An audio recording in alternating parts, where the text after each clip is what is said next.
हाँ। जहाँ दुनिया के बड़े शहरों की बात की जाए तो कराची उनसे कम नहीं। वहीं जब आप बात करते हैं भूख, अफलास, गुर्बत, बेरोजगारी, उबलते हुए गटर, टूटी सड़कें, तो कराची नंबर 1 पर आता है। और इसी के साथ नहायत अफसोस से कहना पड़ रहा है कि कराची में आने वाले हर लीडर ने अपनी और अपनी पार्टी के लिए कराची और कराची के लोगों से फ़ायदा उठाया, लेकिन कराची और कराची के लोगों को बेयार व मददगार छोड़ दिया।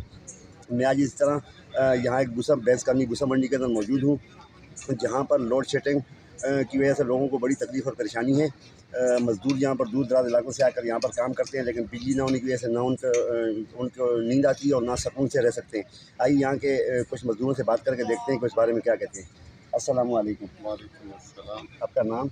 अब्दुल मजीद। अब्दुल मजीद साहब, आप कहाँ के रहने वाले हैं? हम साहिवाल के रहने वाले तो यहाँ पर आप क्या करते हैं? हैं। हम मजदूरी करते हैं। तो ये बिजली का क्या हिसाब किताब है? आप लोग कैसे गुजारा करते हैं? यहाँ तो लोड शेडिंग, जब देखो अंधेरा है, अभी भी यहाँ पर लाइट नहीं है और मजदूर सारे बैठे हुए हैं यहाँ पर। बहुत सारी आजमाइश होती है, मच्छर भी काटता है, रहने के लिए जगह ऐसी है कि मच्छर काटता, तरह तरह की बीमारियाँ फैलती हैं, मलेरिया हो जाता है, बुखार होता है इधर। लेकिन गवर्नमेंट तो कह रही है कि हम लोगों ने यहाँ पर लोड शेडिंग ख़त्म कर दी है, लोगों के लिए बैटरी का सामान बनाया है, जबकि हम लोग अभी यहाँ पर आए हैं, रोड भी टोटल टूटे हुए और धूल मिट्टी गर्दो-ग़बार, और लोगों को यहाँ रहना पता नहीं किस तरीके से आप लोग गुजारा करते हो। तो ऐसे में आप लोग आवाज़ बुलंद नहीं करते हो कि भाई ये क्या परेशानी है यहाँ पर? आप लोगों के मज़दूरों की वजह से तो मुल्क चलता है, और मज़दूर को अगर तकलीफ़ है तो फिर क्या होगा पीछे? आवाज़ दबा उठाते हैं तो दबाने वाले बहुत सारे आ जाते हैं, आवाज़ दबाई जाती है, मजदूर की आवाज़ कहाँ उठती है। तो ये रोड कब से ये नहीं बना यहाँ पर?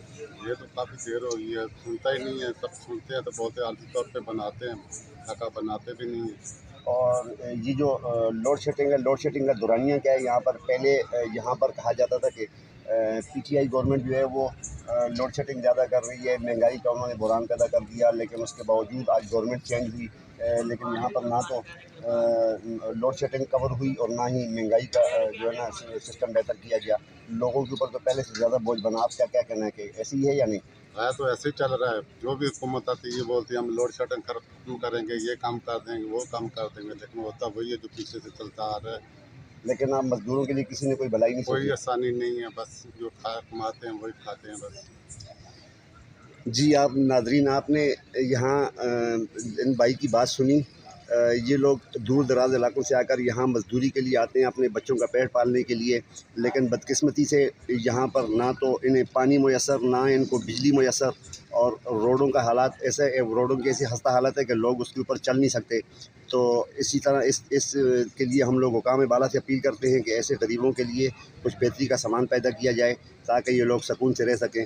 कैमरामैन मोहम्मद मुर्तज़ा के साथ हबीब नूर अली, HR न्यूज़, कराची।